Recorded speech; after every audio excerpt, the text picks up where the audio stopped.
Visualization has been with me since I was a kid.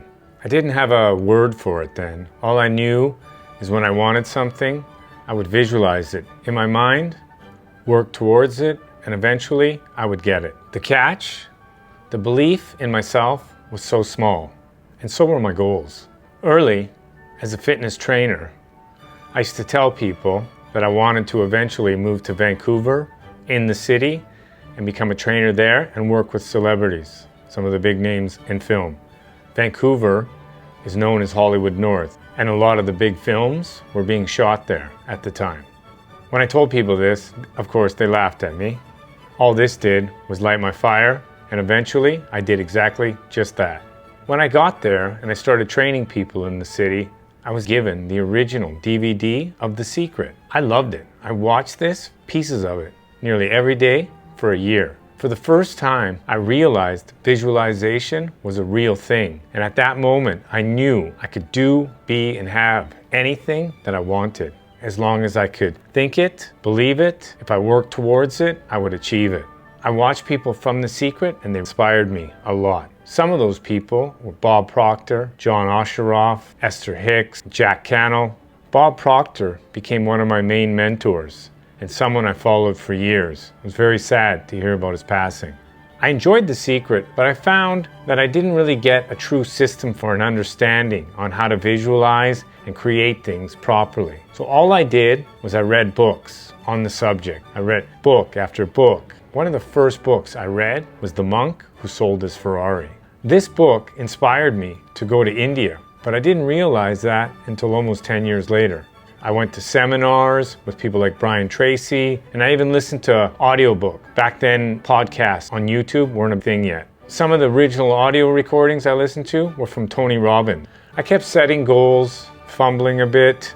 No one gave me an exact system. They just motivated me with theory and inspiration. I used this inspiration to move to Switzerland. I wanted to go there. I eventually wanted to open my own fitness studio, and I thought if I went to a place like Switzerland that had an excess amount of wealth, I myself would be wealthy, happy, successful, all these things. I moved there with my girlfriend at the time. We got married, had my daughter. I got a job in one of the top studios in Zurich, and I was actually one of the most popular trainers at this studio. So eventually, the natural thing for me to do was to start my own studio. It started trying to rent a studio. It's difficult in Zurich to find the right kind of location. And at the time, Zurich was a very busy place and had limited spots for rent. I remember I'd been looking for almost 6 months, and I started to really question if I'd even be able to find the right place. Then one day, while sitting and visualizing and imagining my studio, I saw an image of a sign in my mind. And I remember driving down the road and seeing this sign. It was for rent, like from a real estate company, one of the bigger billboards. And I thought something told me to go re-look at this sign. I drove past it quite quickly. When I went there, I noticed it was actually a studio for rent. Odd thing, that became the place that I actually rented. From there, it only got more difficult. At the beginning, it was mostly just me and only 2 other trainers. So I had to come up with most of the overhead myself, just paying for this on my training. I believe it was around $20,000 a month, more than I'd ever had to come up with. I remember my family, friends, and even some of the trainers said maybe I should give up. It was quite expensive and they didn't think it would work. I told myself there was no way I'd ever quit, and I'd make sure I kept working till I realized this dream. This created a lot of problems with me and my new wife, so eventually we actually got divorced and she went back to Canada, her and my new daughter. I was quite sad at the time, wanted to go back to Canada to spend time with my daughter, but I knew I had to keep focused, work on my dreams, and turn this gym around. While I was at the gym, I had a lot of stress this whole time. And I would get psoriasis as a kid, and that came back. I had it from almost head to toe on my body. Just by chance, we were connected with an Ayurvedic center, and there was a doctor from India. I went to see him. He helped me with my diet, but also suggested meditation. And this was something I was always interested in, and I started to practice this, although I did have difficulty with the traditional methods. At the same time, a client gave me a book from Deepak Chopra called Perfect Health. I used this book and it helped me with my meditation techniques and some of my diet things. I really enjoyed it. After about almost a year, finally, my studio became very successful. It was full of many trainers, many clients. I'd accomplished what I wanted to, and I was going to go back to Canada so I could spend time with my daughter. But first, I wanted to go to India, get certified to teach yoga, and I was going to take this back to Canada and add it to my training profile. I researched places online and I found a school that was close to the ashram from Maharishi, and this is where the Beatles lived in the 60s. And I thought, wow, this would be a really interesting place to go and visit. I really enjoyed India and it was quite special. And oddly enough, when I was there and I was practicing to become a yoga teacher, it was the meditation, always something that really interests me and where I got the most self-development from.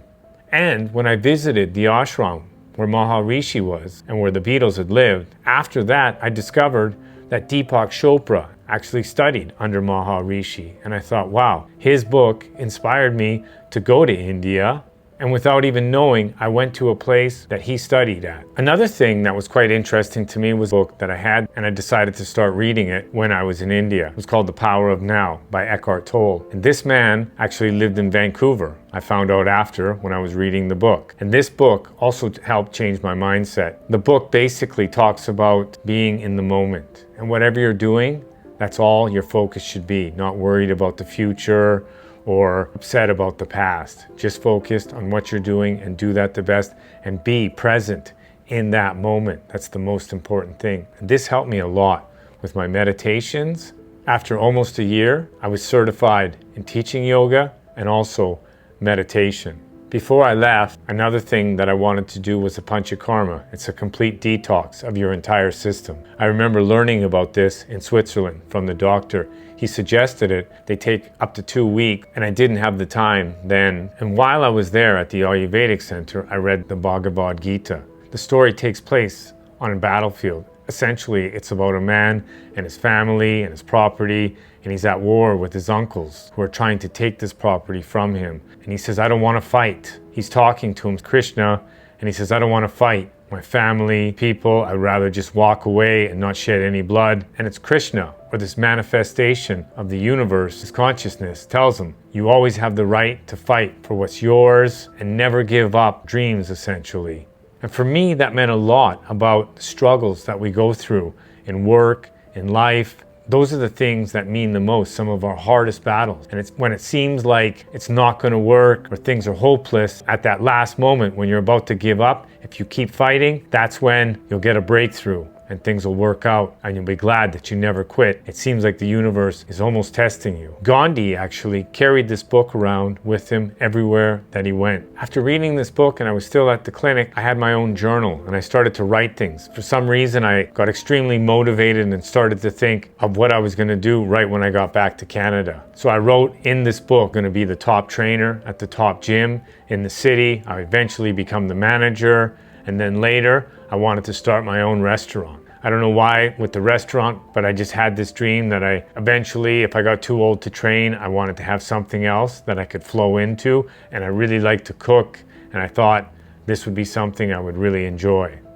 I got to Canada and I kept meditating and I would keep visualizing. I kept studying both. I had trouble with the meditation, the traditional methods, keeping my mind quiet, sitting still. And the visualizing, as I said, I was sort of fumbling with. Then one day, I was watching a podcast with Bob Proctor, and he'd mentioned that he read pieces of Think and Grow Rich every day for the last 20 years. So this was a book that I read next. And this book had a profound impact on me and changed my life. I used this book as part of my 4-step system, and when I started to implement this with the other things I'd learned about visualization, is when everything really started to work for me. At that time is when I also started to separate my visualizations and my meditations. I realized that meditating was to quiet and calm the mind and the body and sort of just focus on my breathing. And the visualizations for me were more about imagining something in my mind that I wanted to do, be, or have, feeling it in my body and getting excited about that and actually going through those motions. So I really felt these were two different things that I needed to separate. So as I was saying, with this book, Think and Grow Rich, one of the things that I use as part of my 4-step system is the goal script. And the goal script was huge for me, and it was something that took my visualizations to the next level. Essentially, the goal script is you write out your goals, what you want to achieve, do, be, or have. Then you also write out what you're going to do or give in return. There's no such thing as something for nothing. And write the date when you're going to complete this goal, when it's going to be achieved or realized. This builds urgency and consistency. This means you work on something every day. At that same time, I realized when I listened to classical music, when I meditated, this would help me focus and relax. So I implemented this as well into my visualizations. What I would do is I would read out my goal script. Then I would visualize while listening to classical music. And this helped me. It seemed to elevate my mind, my spirit, my body. It's like when you hear a song, it reminds you of the past. It makes you feel a certain way. I found the classical music, when I listened to it, it did exactly that. And I think it was very familiar and very nostalgic for me as well. I remember cartoons when I was young. They would play the classical music, or some of the movies that I watched. And then I realized there's classical music, these songs that I didn't think I listened to classical music, but then yet when I started researching it, downloading and listen, I knew all these songs from Beethoven, Vivaldi, Chopin, and other performers like this. And essentially, when I would sit down, I would read out my goal script that I had handwritten. I would read this out loud. Then I would put my headphones on, listen to classical music, and visualize my dream very vividly. My emotions would be lifted. Then I could start to feel it in my body. And this is something that's one of the most important things. When you're visualizing or when you're saying something, your goal script, you also have to really feel it in your body. And this is what creates the power. This is what makes it manifest and come real. It's all about feeling it in your body. You can say something, and if you don't say it with emotion and feeling and belief, it's not going to happen. You have to make it real, and this makes it real.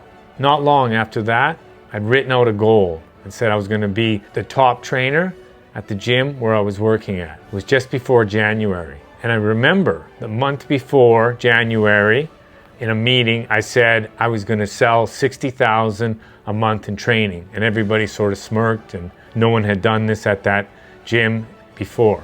And I was a part of a gym that had 150 locations and over 15,000 trainers. Well, that next month in January, I sold what I said I would, $60,000 in training, almost to the exact amount. And I became the #1 trainer in all of Canada that month. I was also trainer of the year for that region. It wasn't long after that COVID-19 happened. That was the first lockdown, and we were actually at home for a couple months. That's when I decided that I wanted to start a food truck, something different. And I'd put a picture of a food truck on my vision board as the next thing I wanted to accomplish. I wasn't sure how I would do this. I didn't quite have the money to do this. I'd never run a restaurant. I didn't have a menu. I wasn't really a commercial cook. So I thought, how would I ever achieve this? But that's all I focused on. And for the next couple months, I worked on that every day. What I did was I leased a food truck, but it didn't have any of the kitchen in it yet, and I started renting that. And I thought, this is my first step, and from here, I will create this. I had this truck, and when COVID was over, I went back to the gym, started working. I soon became the manager of that same location. And when COVID hit again, I decided it's time for me to step away from the gym and to realize this dream of running a food truck. Took my savings and bought kitchen equipment that I needed, the stove, the fridge, the counters, and all these things. I started my food truck, and I was very happy at first, and it was actually quite successful. But Edmonton is a place half the year, very cold, and you can't run a food truck outside. So just before the end of the summer, I thought I need to get a restaurant, a real location. It was getting towards the end of the summer and time was sort of running out. And I remembered when I was trying to find a spot in Switzerland, during a visualization, I had a vision of that rental board, and that's what helped me get a location. After I remembered that, I sat and I said, I'm going to visualize until I think of a spot. And I told myself I would visualize and focus on finding a restaurant. And then whatever inspired me, or I would use my intuition and I would go and search in that area. And this was the weirdest thing. In my mind, I had the idea that I should go to this certain part of the city, and I did that. It was an older part of the city that was for rent. It was an old restaurant that was shut down and had a big sign. And there was a phone number on there. I called that number. The man picked up the phone and I told him, I'm parked in front of this restaurant. I'm interested in renting it. The reason I thought it would be an interesting thing to rent because it was run down and it looked like maybe I could get this for cheap enough and I'd be able to start something from this. The man told me that actually this building was condemned and that they were going to tear it down. But he did have a location right in the city of a restaurant that people were unable to open because during the COVID time, they couldn't pay the rent and they had to walk away from it. I went and I met him the next day at this location. And it was the weirdest thing. This location actually had all this equipment in there, and it was probably $100,000 worth of fridges, stoves, other kitchen appliances, even cutlery and plates and tables, all these things I needed. Again, I thought, wow. And I started, and that was my first restaurant. After I opened the restaurant, much like my studio in Switzerland, I couldn't believe how much overhead there was. And actually, COVID kept coming back and going, and there was not a lot of people coming in and out of restaurants at that time. And I'd run this restaurant for nearly a year. I worked 7 days a week. After a year of struggling, I realized also that the restaurant wasn't something that I really wanted to do. It truly wasn't my passion. And I thought, this is not what I want to do for the next 10 years. And it was having difficulty. So at that point, I decided that I was just going to walk away. I actually went back to fitness, something that I've always known my whole life and my true passion. But I felt like I needed to do something more. And I was visualizing every day. I had some certain pictures on my vision board, things I wanted to create with visualizing and meditating. I knew I could do more and wanted to create more that reached more people. One day, I had another one of these weird moments. I was in my basement where I have my other living room, and in a couch, I have a big sofa sectional, and part of it lifts up and there's storage underneath there. And I was cleaning this out, and my daughter was sitting there with me, and she was helping me sort of organize and clean things out, and we were hanging out. And then I pulled out this book that I hadn't read since India, and it was that book that I wrote in. Started reading this book, and I forgot that I actually wrote those things in that book, saying that I was going to be the top trainer, and that I would be the manager, and then one day I'd have a restaurant. All these things, I wrote them down, and then I achieved them. So I really need to keep focused on my next dream and what I really want to do,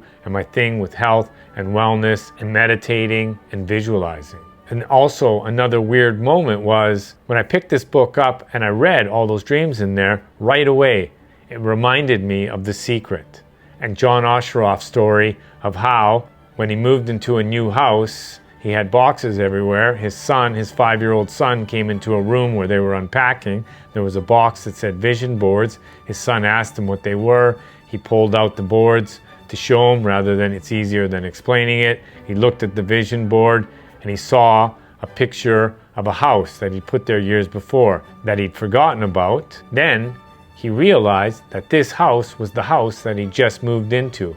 He bought his dream home and he didn't even realize it. And that was the moment where I thought, all right, I wrote these things in my book. I have my dream of doing something with meditation and visualization. This is what I'm going to do next. And that's when I decided to create Meditate, Visualize, that I would work daily on this goal and create this new system. I went into the studio, recorded these meditations and these visualizations with sounds of nature, classical music, all the things that inspire me to elevate my mood, my vision, my emotions, my feelings. And from that, the classical mind method was born.